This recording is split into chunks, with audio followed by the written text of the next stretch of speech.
الشیطان الرجیم بسم اللہ الرحمن الرحیم یا ایہا الذین آمنوا اتقوا اللہ ولتنظر نفس ما قدمت لغد واتقوا اللہ ان اللہ خبیر بما تعملون صدق اللہ العظیم وصدق رسولہ النبی الکریم ان اللہ وملائکتہ یصلون علی النبی یا ایہا الذین آمنوا صلوا علیہ وسلموا تسلیما الصلاة والسلام علیک یا سید یا رسول اللہ وعلی آلک واصحابک یا حبیب اللہ اللہم صلی علی سیدنا و مولانا محمد معدن الجود والکرم وآلہ وبارک وسلم۔ حمد و صلاة کے بعد اللہ تبارک و تعالیٰ نے قرآن مجید سورۃ الحشر کے اندر ارشاد فرمایا ہے کہ یا ایھا الذین آمنوا اتقوا اللہ، اے ایمان والو اللہ سے ڈرو، وَلْتَنْظُرْ نَفْسٌ مَا قَدَّمَتْ لِغَدٍ، ہر آدمی یہ سوچ لے کہ اس نے اپنے آگے کیا بھیجا ہوا ہے،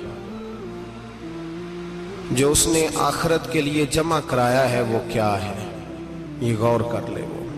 وَاتَّقُوا اللَّهَ، اور پھر ڈر جاؤ اللہ سے، ان اللہ خبیر بما تعملون، فرمایا تم جتنے مرضی پردے ڈالتے پھرو تمہارے رب کو تمہارے تمام کاموں کی خبر ہے، اسے پتہ ہے تم کیا کرتے، وہ جانتا ہے۔ عزیز دوستو، بزرگوں اور بھائیوں، قرآن مجید نے دو چیزوں پر بڑا زور دیا ہے، ایک اللہ کو ماننا، اور اللہ کو ماننے کا مطلب ہے نبی پاک کو بھی ماننا، اللہ کو ماننے کا مطلب ہے کتابوں کو بھی ماننا، قرآن پاک کو بھی ماننا۔ لیکن دو باتیں آپ کو زیادہ ملیں گی، ایک ایمان، اور اس کے بعد سب سے زیادہ زور ہے ایمان بالآخرت پر، آخرت کو مانو۔ وَمِنَ النَّاسِ مَن يَقُولُ آمَنَّا بِاللَّهِ وَبِالْيَوْمِ الْآخِرِ وَمَا هُمْ بِمُؤْمِنِينَ، اللہ فرماتا ہے کچھ لوگوں کا دعویٰ ہے کہ ہم اللہ اور آخرت پر ایمان رکھتے ہیں، حالانکہ وہ ایمان نہیں رکھتے، دعویٰ کرتے ہیں، نفاق کا مظاہرہ کرتے ہیں، منافقت کرتے ہیں۔ جو اللہ کو ماننے والا ہوتا ہے اس کا رنگ اور ہوتا ہے، جس کو پتہ ہوتا ہے قیامت کے دن اللہ کے حضور کھڑے ہونا ہے، اس کے اعمال یہ نہیں مانتے، کہتے ہیں ہم مانتے ہیں، پر مانتے، دعویٰ ہے کہ ہم مانتے ہیں آخرت کو بھی اور اللہ کو بھی، پر نہیں مانتے۔ قیامت قائم ہونا ضروری ہے، اگر وقوع قیامت نہ ہو تو ظالم کی تو موجیں لگ گئیں، جابر تو موج کرے گا، فاسق اور فاجر تو کہیں گے دنیا میں بھی ہم اپنے اقتدار کے زور پر جیتے رہے، آج بھی ہمیں پوچھنے والا کوئی نہیں۔ عقلاً نقلاً قیامت کا قائم ہونا ضروری ہے۔ قیامت قائم ہوگی تو مظلوم کو اس کے ظلم پر داد رسی کی جائے گی اور ظالم کو سزا ملے گی۔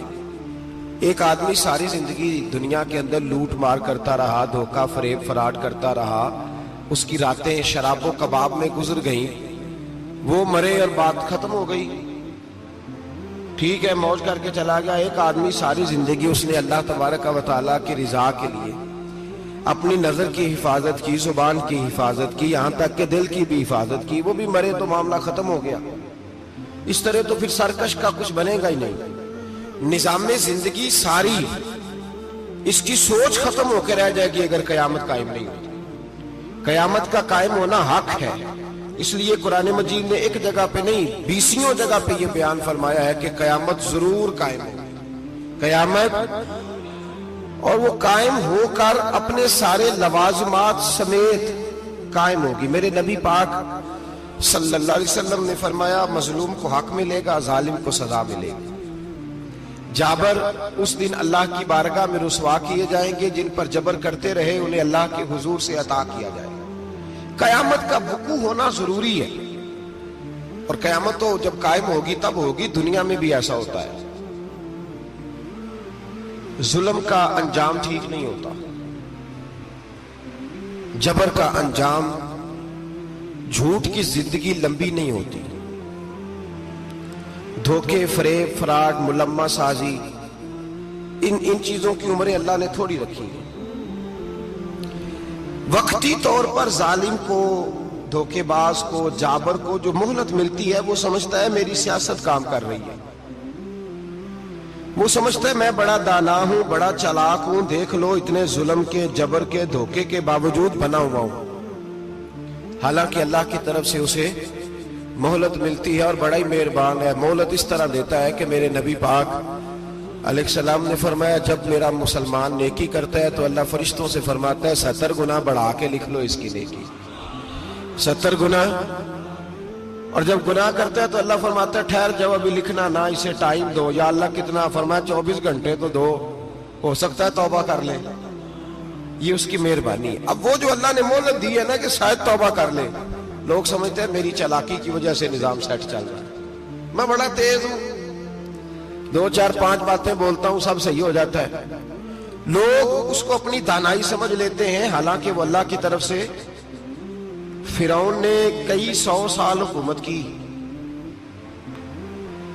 اور اس طرح اس نے ظلم کیے کہ لاکھوں اور ہزاروں بچے قتل ہی کرا دیے۔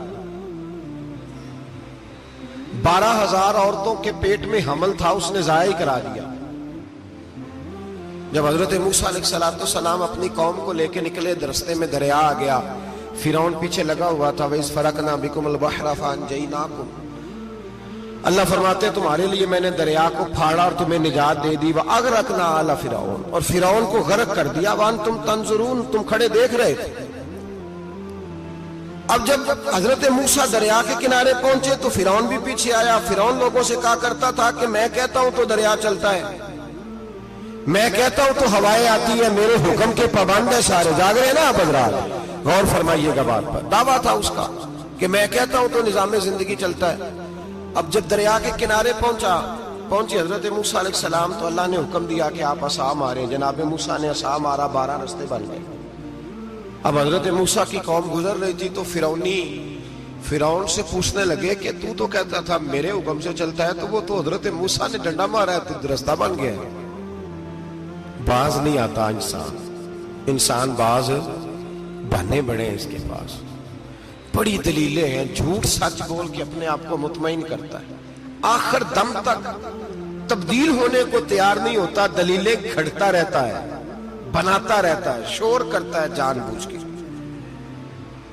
بھئی تو کہتا تھا میرے چلانے سے چلتا ہے، تو باز ابھی بھی نہیں آیا۔ کہنے لگا میں نے ہی حکم دیا ہے کہ ذرا پھٹ جا، مجھے یہ زندہ چاہیے۔ باز رسی جل گئی، بال کہنے لگا میں نے ہی کہا ہے دریا کو کہ یہ مجھے زندہ چاہیے، میرے بھاگے ہوئے ہیں تو اس لیے پھٹا ہے، تو آؤ میرے ساتھ دریا کراس کرے۔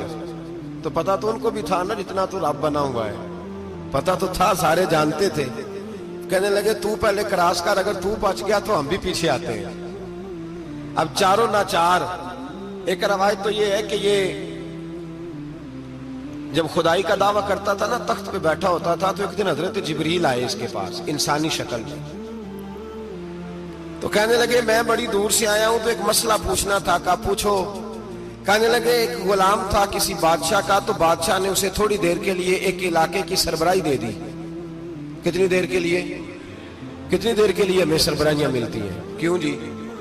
تھوڑی دیر کے لیے ملتی ہے نا، تھوڑی دیر کے لیے سربراہی دے دی ایک غلام کو۔ ذرا بات کو سمجھیے، حضرت جبریل پوچھتے ہیں، کہتے ہیں سربراہی مل گئی، اب وہ مالک ہی بن کے بیٹھ گیا ہے، وہ بات ہی نہیں سنتا، اس کو تھوڑی دیر کے لیے بنایا تھا، وہ تو خدائی کا دعویٰ کرنے لگا ہے۔ آپ بتائیں اس کا انجام کیا ہونا چاہیے؟ یہ مسئلہ پوچھنے آیا ہوں۔ تو فرعون کہنے لگا اس کا انجام یہ ہے کہ اسے پانی میں غوطے دے دے کے مار دے۔ انجام کیا ہے؟ بولیے کیا انجام ہے؟ کیا انجام ہے جی؟ پانی میں، اللہ اکبر، اپنی سزا تجویز کر رہا ہے۔ اس کی سزا کہ اسے پانی میں غوطے دے دے کے مارو ظالم کو۔ اسے تھوڑی دیر کے لیے بنایا تھا اور وہ چھائی گیا ہے، قبضہ ہی کر گیا ہے۔ حضرت جبریل کہنے لگے جی آپ لکھ کے دے دیں گے؟ کہنے لگا لاؤ لکھ دیتے ہیں۔ لکھوا لیا، جناب جبریل رکا لے کے تشریف لے گئے۔ اب جب فرعون دریا میں آیا نا تو اللہ نے حکم دیا مل جا۔ جب دریا ملا چیخنے لگا تو حضرت جبریل آئے، کہنے لگے تیرا ہی فتویٰ ہے، یہ تیری سزا ہی ہے نا. ہم بھی بڑی سزائیں تجویز کرتے ہیں. یہ جھوٹا ہے جی، اس کا تو فلانا علاج ہونا چاہیے، تو اگر تو جھوٹ بولے تو یہ فلانا بڑا جاور ہے جی، اس کے ساتھ اس طرح ہونا چاہیے، تو اگر تو یہ کام کرے تو جو سزا تو لوگوں کے لیے تجویز کر رہا ہے تو اپنے بارے میں بھی سوچ. اب جب غوطے آئے نا، آخری وقت دیکھا وہ فرعون جو کہتا تھا میری مرضی سے دریا چلتا ہے.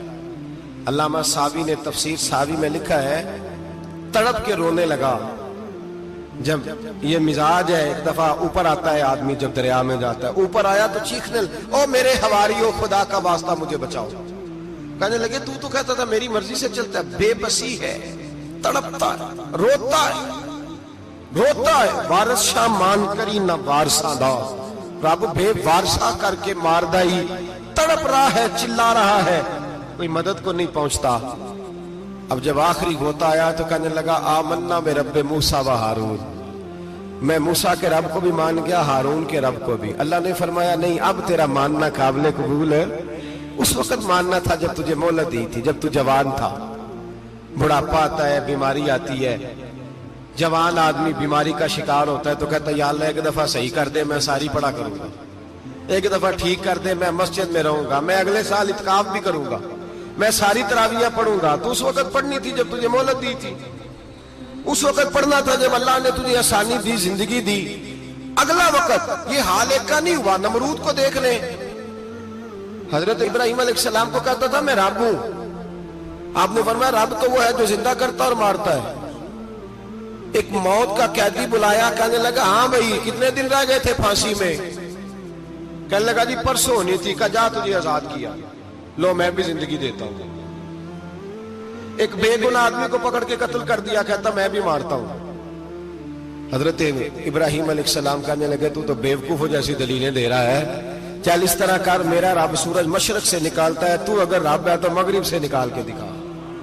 اب دلیل کا جواب کوئی نہیں تھا تو کہنے لگا پکڑو اور آگ میں ڈال دو. اللہ کے نبی کو آگ میں ڈالنے والا. یہاں ایک مچھر بیٹھا ہے، 400 سال حکومت کی اور خدائی کا دعویٰ کیا. یہاں مچھر بیٹھا تھا، چھینک آئی تو مچھر اندر چلا گیا. پہلے دربار کا ادب یہ تھا کہ جو آئے سجدہ کرے. اب اس کے سر پہ کوئی چیز مارتا تھا تو اسے سکون ہوتا تھا. مچھر تھوڑی دیر کے لیے اس کا دماغ چھوڑتا تھا. او بھائی یہ اس دھرتی پہ اللہ نے لوگوں کو نظارے دکھائے اور ہمیں سمجھانے کے لیے دکھائے. ہمیں تفکر کی، غور کی دعوت دی کہ دیکھ لینا، اپنے عمل کو پرکھنا. تمہارے عمل حضرت موسیٰ کے فرما برداروں جیسے ہیں، جناب ابراہیم کے فرما برداروں جیسے ہیں، یا بن کے بیٹھ گئے ہو؟ اب دربار کا ادب یہ ہے، بے بسی کا یہ حال ہے کہ جوتے لٹکتے ہیں دربار میں، جو آتا ہے جوتا کھینچتا ہے. اور ادب یہ ہے کہ 10 جوتے نمرود کے سر پہ مارو. اور 400 سال جوتے لگتے رہے. روتا تھا، جو آدمی آتا تھا منتیں کرتا تھا، کہتا تھا کہیں سے کوئی دوائی مل جائے گی. پاگلوں جیسی زندگی گزاری، پاگلوں جیسی سخت. وہ تو حساب، وقوع قیامت تو حساب ہوگا ہی. یہاں لوگ پاگل ہو کے مرتے ہیں، معذرت نفسیاتی مریض ہو کے مرتے ہیں. یہاں آخری وقت اتنا سخت آتا ہے کہ دنیا موت کی دعائیں مانگتی ہے. میرے بھائی جب انسان ظلم کرتا ہے تو بھول جاتا ہے کہ شاید مجھے پوچھے گا کوئی نہیں. جب وہ زیادتی کرتا ہے تو بھول جاتا ہے. جب وہ کسی کا حق کھاتا ہے تو وہ کہتا ہے شاید اس کا تو وارث ہی کوئی نہیں جس کو میں لوٹ رہا ہوں. لیکن جب اللہ کی پکڑ آتی ہے، حجاج بن یوسف ظالم تھا، اس نے اچھے کام بھی کیے تھے. قرآن پاک پر زیر زبر آراب حجاج بن یوسف نے لگوایا. محمد بن قاسم کو ہندوستان سندھ کے علاقے فتح کرنے بھی حجاج بن یوسف نے بھیجا تھا. ساری خوبیاں اپنی جگہ پر، ظالم بہت بڑا تھا. کسی آدمی نے اس کے سامنے کونے کی طرف منہ کر کے ساتھ والے سے بات کر لی تو کہنے لگا میرے خلاف کیا، اس کو لے جاؤ، 2 ٹکڑے کر کے واپس لے آؤ. توتی بولتا ہے نا اقتدار. جب کسی کے ہاتھ اقتدار ہوتا ہے نا، وہ چاہے ایک گھر کا ہی کیوں نہ ہو، وہ 10 بندے فیکٹری میں کام کرتے ہیں اور جو ان کا مالک ہوتا ہے وہ کہتا میں مالک ہوں، مجھے مانو. جب تو صاحب اقتدار ہوتا ہے نا، جب تو سسر بن کے بیٹھتا ہے اور کسی غریب گھر کی بہو آتی ہے 2-4 تو کہتا میرا اقتدار ہونا چاہیے. جب میں کھانسنے لگوں تو ہر آدمی کے ہاتھ میں ٹشو پیپر ہونا چاہیے. جب میں بولنے لگوں تو بندھے ہوئے ہاتھوں سے آ رہا آدمی جی جی کرتا ہوا کھڑا ہونا چاہیے. جس آدمی کا، اور یہ کام بہو بھی کرتی ہے کئی دفعہ، وہ بھی کہتی ہے کہ تمہیں پتا نہیں میں کتنا لمبا چوڑا جہیز لے کے آئی ہوں. جب میں سونے کے لیے اپنے بیڈ روم میں جاؤں تو خبردار بوڑھے بابے کو اجازت نہیں کہ وہ کھانسے. اماں کو چاہیے کہ اگر اس کو بڑی سخت پیاس بھی لگی ہے تو میرے سوتے سوتے باورچی خانے میں برتن نہ کھٹکھٹائے. جو جہاں بھی جس اسٹیج پہ بھی بیٹھتا ہے وہ کہتا ہے کوئی نہیں مجھے پوچھنے والا، میں مطلق العنان ہوں. جوان بوڑھوں کا مذاق اڑاتے ہیں، سمجھتے ہیں شاید کبھی بوڑھے نہیں ہونا، مذاق اڑاتے ہیں. تندرست لوگ بیماروں کا مذاق اڑاتے ہیں، شاید کبھی بیمار نہیں ہونا. حجاج بن یوسف ظالم تھا، ظلم کرتا تھا، زیادتی کرتا تھا. حضرت سعید بن جبیر ایک تابعی بزرگ تھے، اتنے بڑے بزرگ تھے کہ ساری رات نماز پڑھتے تھے، سارا سال روزہ رکھتے تھے. ایک دن انہوں نے منبر پہ بیٹھ کے کہا کہ حجاج ظلم سے باز آ جائے ورنہ اللہ کی لاٹھی بڑی بے آواز ہے. اللہ کی لاٹھی، اس کا کیا مطلب ہوتا ہے؟ اس کا مطلب ہے جب رب کی لاٹھی چلتی ہے تو اس کی آواز، جی اس کا پہلے کوئی پیغام، وہ پہلے اعلان نہیں کرتا کہ تگڑے ہو جاؤ لاٹھی چلنے لگی ہے. لاٹھی چلتی ہے پر اس کی آواز، سمجھ آ رہی ہے میری بات کی؟ جمعۃ الوداع کے لیے تشریف لانے والے احباب خاص غور فرمائیے گا. حجاج بن یوسف کو پتا چلا کہ حضرت سعید بن جبیر نے میرے خلاف بات کی، بلا لیا، کہنے لگا تو نے میرے خلاف بات کی ہے؟ فرمانے لگے کی ہے. کہنے لگا تجھے پتا ہے میں قتل کر دوں گا؟ آپ فرمانے لگے نہ تو زندگی کا مالک ہے نہ موت کا مالک ہے، تو کیسے قتل کر؟ کہنے لگا تجھے پتا ہے میرا؟ فرمایا میں نے تجھے نہیں، میں نے تو کئی شداد، کئی حماد، کئی قارون، کئی فرعون، کئی نمرود دیکھے، کئیوں کی داستانیں سنی، تو کون ہے؟ تو چھوٹا سا ہے. ایک جملہ ہے ملا جلال الدین رومی کا، بڑے درویش تھے، ایک بات کہہ گئے، کہنے لگے نمرود جتنے پیسے نہیں، فرعون جتنی حکومت نہیں، قارون جتنی دولت نہیں، ورنہ فرمانے لگے میرے زمانے میں بھی کئی لوگوں کا خدا بننے کو دل کرتا ہے، کئی لوگوں کا دل کرتا ہے، لیکن نمرود جتنے پیسے، فرعون جتنی طاقت اور قارون جتنی دولت نہیں، ورنہ ہو سکتا ہے لوگ دعویٰ کر جائیں معاذ اللہ ثم معاذ اللہ. یہ آج سے کئی سو سال پہلے وہ کہہ رہے ہیں، آج تو حالات بڑے ابتر ہیں، اس کی نسبت خطرناک. فرمانے لگے حضرت سعید بن جبیر تو زندگی موت کا مالک نہیں. کہنے لگا پکڑو، قتل کرو اسے، لے جاؤ. جب پکڑ کر کھینچ کر لے جا رہے تھے نا تو حضرت سعید بن جبیر مسکرانے لگے. اب ظالم کے سامنے مسکرائے تو اس کو بڑا غصہ آیا، یہ میرا مذاق اڑاتا ہے. بلا لیا، ادھر آؤ، کیوں مسکرا رہے ہو، کیا ہوا؟ تو حضرت سعید بن جبیر کہنے لگے میں مسکرا رہا ہوں تیری بیوقوفی پر اور اپنے اللہ کی دی ہوئی ڈھیل پر. میں مسکرا رہا ہوں کہ یا اللہ کیا بات ہے، کیا تیرا شان ہے، کیسے لوگوں کو ڈھیل دی ہوئی ہے. میں مسکرا رہا ہوں تیری بیوقوفی پر کہ تو سمجھتا ہے شاید مجھے پوچھنے والا کوئی نہیں. کہنے لگا اس کو باہر نہ لے جاؤ، میرے سامنے قتل کرو. ٹھیک ہے جی.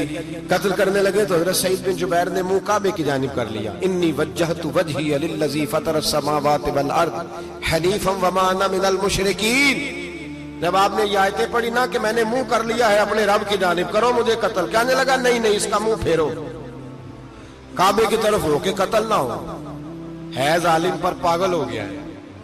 حضرت سعید بن جبیر کے حوصلے نے شکست دے دی، ناکام ہو گیا، مخبوط الحواس ہو. کہنے لگا اس کا منہ پھیر دو. جب کعبے سے پھیرا تو آپ فرمانے لگے للہ المشرق والمغرب فإنما تولى فثم وجه اللہ. اللہ فرماتا ہے تم مشرق اور مغرب سارا ہی اللہ کا ہے، جدھر بھی منہ کرو گے ادھر اللہ ہی اللہ ہے، جدھر بھی منہ کرو گے ادھر اللہ ہی اللہ ہے چاروں جانب. پھیر دے جدھر منہ پھیرنا ہے تو نے، پھیر دیا منہ. حضرت سعید بن جبیر کے گلے پہ خنجر رکھا تو آپ نے ہاتھ اٹھائے، کہنے لگے اے اللہ میرے بعد اسے کسی اور پر مسلط نہ کرنا، میرے بعد کسی اور پر مسلط نہ، بس میں آخری ہوں. جب آپ ذبح ہوئے تو اتنا خون نکلا کہ لوگ کہتے ہیں جتنا اونٹ کے وجود سے نکلتا ہے. تر ہو گیا سارا اس کا دربار. ایک سمجھدار آدمی کو بلا کے کہنے لگا اتنا خون میں نے بڑے بندے قتل کرائے ہیں پر اتنا خون نہیں نکلا. تو وہ کہنے لگے لوگ مر جاتے ہیں، مرتے وقت ڈر جاتے ہیں، سہم جاتے ہیں، خون سکڑ جاتا ہے. لگتا ہے یہ شخص جب دنیا سے گیا ہے تو ڈٹ کے گیا ہے، یہ ڈٹ کے گیا ہے دنیا سے. حجاج بن یوسف رات کو سویا تو تڑپ کے اٹھا. کیا ہوا؟ گھر والے کہنے لگے کیا ہوا؟ کہنے لگے سعید بن جبیر خواب میں آیا اور کہتے ہیں اٹھ مجھے بتا تو نے مجھے کیوں قتل کیا، بتا کیوں مارا. اگلی رات پھر سویا تو وہی خواب، پھر سویا تو وہی خواب. گناہ نفسیاتی مریض بنا دیتا ہے، ظلم تجھے مخبوط الحواس کر دیتا ہے. جب تو زیادتی کرتا ہے تو اللہ فرماتے ہیں کہ تو اللہ کو بھولتا ہے، اللہ تجھے اپنا آپ بھلا دیتا ہے. پھر تو بھول جاتا ہے، پھر تو سیدھے رستے پہ چلتا ہے پر بھٹک جاتا ہے. پھر تو صحیح رستوں کا تعین کر کے بھی گمراہ ہوتا ہے. پھر تو روز وہی گاڑی چلاتا ہے پر اب جب تو بریک لگاتا ہے تو نہیں لگتی. جب گناہوں کے ساتھ تو مخبوط الحواس ہوتا ہے تو روز وہ کاروبار کرتا ہے، لیکن جب تیرے گناہ تجھے گھیر لیتے ہیں پھر اسی کاروبار میں تو نقصان اٹھاتا ہے.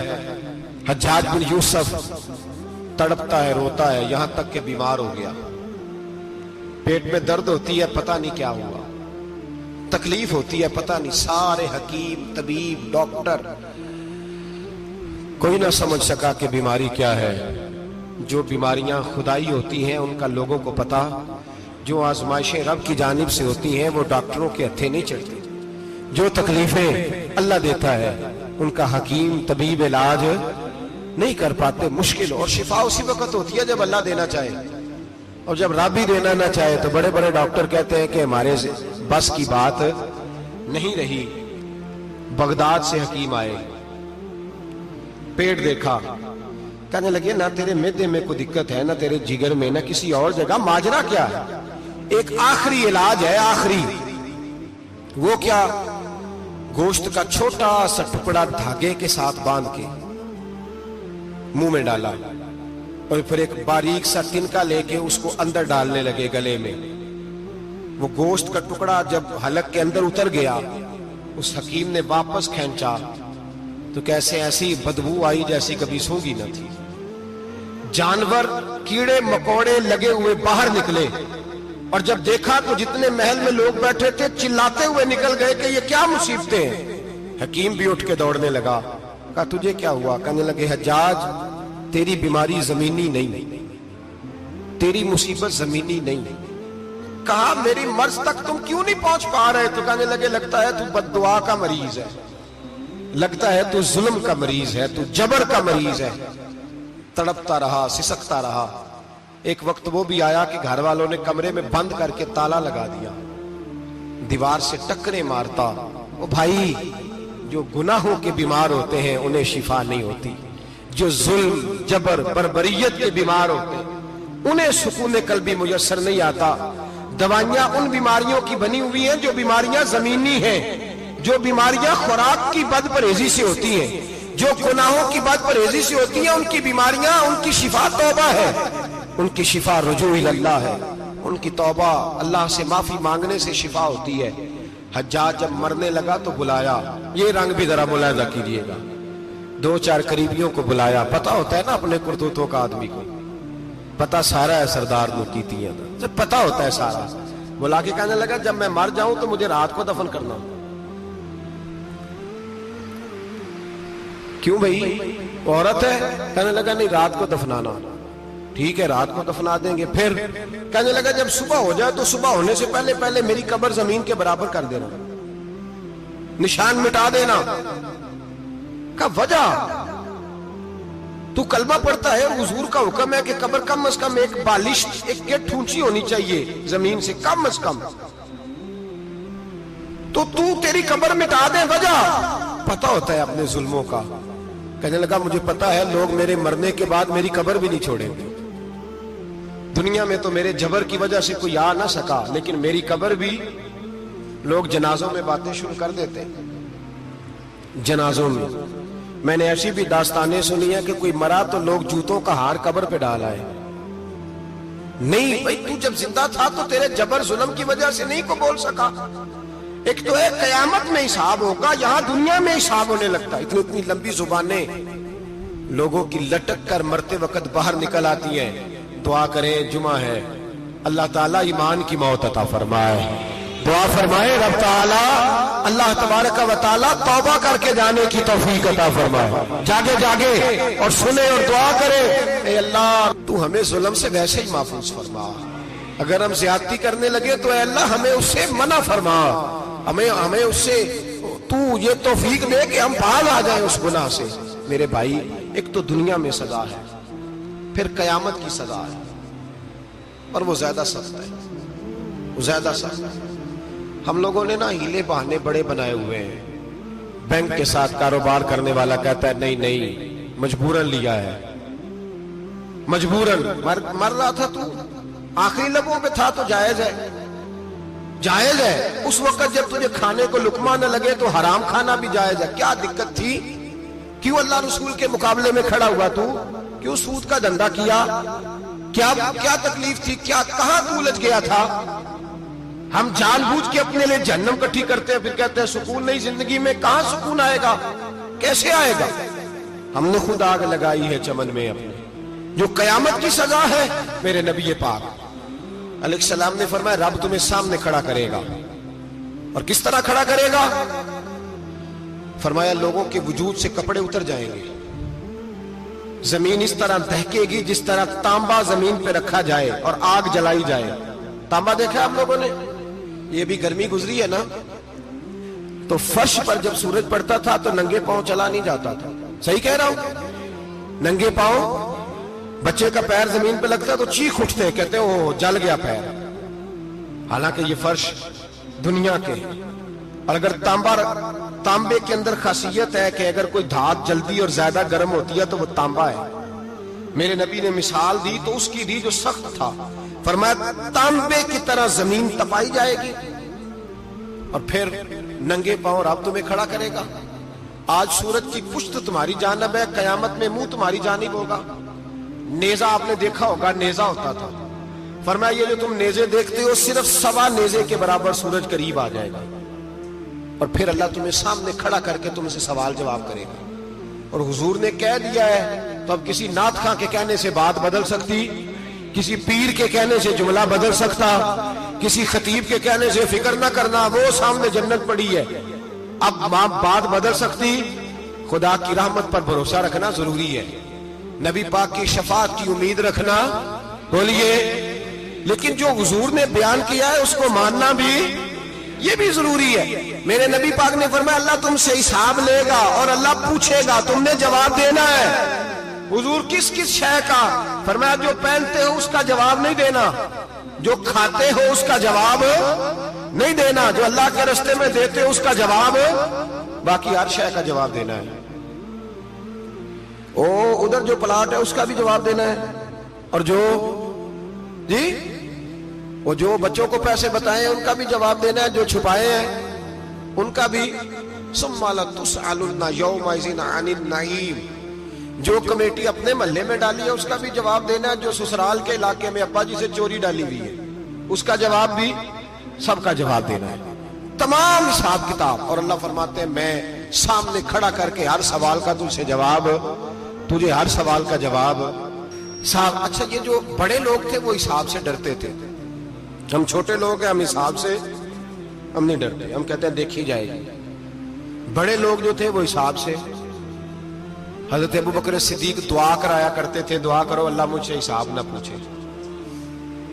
حضرت عمر فاروق رضی اللہ تعالیٰ عنہ اپنے بیٹے سے کہتے تھے بیٹا اپنے باپ کے لیے رحمت کی دعا کرنا، میں درگزر والا ہوں، میں حساب والا کوئی نہیں. بڑے لوگ ڈرتے تھے، بڑے لوگ. حضرت عثمان غنی قبر پہ کھڑے ہوتے تھے تو داڑھی آنسوؤں سے بھیگ جاتی. غلام کہتے ہیں حضور 3 دفعہ نبی پاک نے آپ کو جنت کی بشارت دی ہے، 3 دفعہ بشارت دی ہے، تو آپ کیوں اتنا روتے ہیں؟ عثمان غنی فرماتے جس رسول نے مجھے جنتی کہا ہے اسی محبوب نے مجھے فرمایا تھا عثمان قبر آخرت کی منزلوں میں سے پہلی منزل ہے. اور آپ فرماتے میرے تو کمرے میں دیا گل ہو جائے تو مجھے ڈر لگتا ہے، اس میں تو مکمل اندھیرا ہے. آپ فرماتے کھڑکیاں بند ہو تو دم گھٹنے لگتا ہے، اس کو تو دروازہ ہی کوئی نہیں، روشن دان تک نہیں. بھائی جو بڑے تھے وہ ڈر رہے تھے. مولا علی شیر خدا نماز کا وضو کر کے کانپتے تھے, کانپتے. علی آپ مرحب کے سامنے نہیں کانپے, خیبر کا دروازہ اکھاڑتے نہیں کانپے, بدر احد خندق حنین اور خیبر میں نہیں کانپے, تو یہاں آپ فرمانے لگے مالک کے سامنے جاتے ہوئے ڈر آتا ہے. بڑے لوگ کانپتے تھے, بڑے لوگ. آج کون سا جمعہ ہے؟ سارے بولیے. حالانکہ یہ اگلے سال دوبارہ آئے گا, ہمارا نہیں پتا کہ ہم ودا ہو جائیں کہ کیا بنے. یہ کون سا جمعہ ہے؟ آیا جمعہ تو ودا, آئے ہم. آج ایک فکر لے کر کے جانا, ایک سوچ. جہاں روز رات کو بیٹے کی ٹینشن, بیٹی کی ٹینشن, بھائی کی ٹینشن, پوتے کی ٹینشن ہوتی ہے نا, ایک ٹینشن اور اپنے آج ایک ٹینشن بڑھا لو, قبر کی ٹینشن پیدا کر لو, قیامت کی تھوڑی سی فکر کر لو, تھوڑی سی, ایک لمحے کے لیے صحیح تھوڑا خیال پیدا کرے. حضرت حسن بصری نام سنا ہوا ہے نا, یہ حضرت علی کے شاگرد ہیں. نبی پاک کے گھر میں آ جاتے تھے کئی دفعہ, بچے تھے جب. حضرت حسن بصری تابعی ہیں. فرماتے خانہ کعبہ میں عمرہ کرنے گیا, طواف کعبہ کر رہا تھا تو بڑا عجیب منظر ہوا. رات کی تنہائی ہوئی. اس وقت کئی دفعہ طواف بند بھی ہوتا تھا, اس لیے کہ رش کم ہوتا تھا تو رات کو سب سو جاتے. کہتے رات ذرا گہری ہوئی تو لوگ اپنا اپنا خیمہ لے کے جاتے تھے. اب تو ہوٹل ہے نا تو خیمے لگتے تھے, لوگ خیمہ لے کے جاتے تھے, جہاں جگہ ملتی تھی خیمہ لگا کے رہتے تھے. فرماتے میں رات کو سویا خیمے میں, ایک دردناک آواز آئی. میٹھی ہے, دھیمی ہے, پر درد بڑا ہے. کوئی رونے والا رو کے کہتا ہے اللہ حساب قیامت میں مجھ سے نہ لینا, اے اللہ تنہائی میں جتنا مرضی حساب لینا پر لوگوں کے سامنے نہ لینا. اور پھر کہتا ہے اللہ فضل تو تب کرے جب تو میرا حساب پوچھے ہی نہ. پھر چند منٹ گزرے تو پھر وہ رونے لگا. میرے کانوں میں آواز آئی, کہنے لگا اے اللہ حساب تو ان کا لیا جاتا ہے جو حساب کے قابل ہوتے ہیں. اعلیٰ حضرت کہتے ہیں نا رضا سے تو کیا حساب لے گا, رضا بھی کسی حساب میں. اے اللہ میں قابل نہیں, مجھ سے حساب نہ لینا. کہتے تھوڑی دیر گزری تو پھر وہ رونے لگا. پھر ذرا سانس سنبھلے تو پھر کہنے لگا اے اللہ میں تو لوگوں کو کوئی بندہ حساب پوچھ لے تو نہیں دے سکتا, میں تجھے کیسے حساب دوں. پھر تڑپنے لگا. کہتے تھوڑی دیر گزری تو پھر ایک لفظ انہوں نے کہے, رونے والے نے, کہنے لگے اللہ دیکھ تیرے محبوب کا فرمان ہے جو معافی مانگے تو اسے معاف کر دیا کرتا ہے. اے اللہ میں معافی مانگنے آیا ہوں اور مسجد نہیں آیا, میں کعبۃ اللہ ہی آ گیا ہوں. کہتے ہیں وہ اتنا روئے کہ چیخ آئی ان کی, اور جب دھڑام سے کوئی زمین پہ گرا تو میں پریشان ہوا کہ اب تو بے ہوش ہو گیا. فرماتے ہیں میں زور سے اٹھا فٹافٹ اور اس شخص کی طرف بڑھا. میرے دل میں خیال ہے کوئی گناہگار ہے بیچارہ, تو چلو میں بھی دعا کرتا ہوں. اس کو کہتا ہوں بیٹے فکر نہ کر, اللہ تیری مدد کرے گا. فرماتے ہیں میں گیا اس نیت کے ساتھ کہ میں کہوں گا چلو اٹھو تم بھی دعا کرو, میں بھی کرتا ہوں, اللہ ہم سے حساب نہ پوچھے. کہتے میں گیا تو وہ شخصیت بے ہوش پڑی تھی, کالے سیاہ بال ان کے چہرے پہ بکھرے ہوئے تھے. کہتے ہیں لوگوں جب میں نے زلفیں ہٹائیں چہرے سے تو میرا وجود کانپنے لگا آسمان ٹوٹ پڑے گا, زمین پھٹ جائے گی, ستارے بکھر جائیں گے, آج بہ جائیں گے سمندر. فرماتے ہیں میری چیخیں نکل گئی. یہ کوئی گناہگار تو نہیں, یہ تو حضرت فاطمہ کے پوتے امام زین العابدین ہے. یہ تو امام حسین کا وہ بیٹا ہے جو کربلا میں تنہا بچے تھے. فرماتے ہیں میں امام کا چہرہ دیکھا تو بھاگ کے آیا اور میں نے اپنی داڑھی ان کے پیروں کے ساتھ مس کی اور میں نے کہا حضور اٹھیے. امام اٹھے تو میں نے کہا شہزادے تیرے تو اشارے سے اللہ کئی گناہگاروں کو بخشے گا, تیری تو دعا سے اللہ بخشے گا, یہ کیا کر رہے ہو. تو امام زین العابدین کہنے لگے حسن بصری ادھر آ یار, ادھر آؤ بزرگو, میرے دادا کے پاس رہنے والے ہو. میں نے نا آج ہی سنا ہے کہ اس کا عذاب بڑا سخت ہے, آؤ میرے لیے دعا کرو, اللہ پاک مجھ سے حساب نہ پوچھے. کہا حضور نہ کریں. آپ فرمانے لگے تجھے نہیں پتا کچھ چیزیں ایسی ہیں کہ رب نے اگر حساب پوچھا تو میں واقعی جواب نہیں دے پاؤں گا, چل کر میرے لیے دعا. کہتے میں نے ہاتھ باندھے, حضور میں نہیں کرتا, اٹھا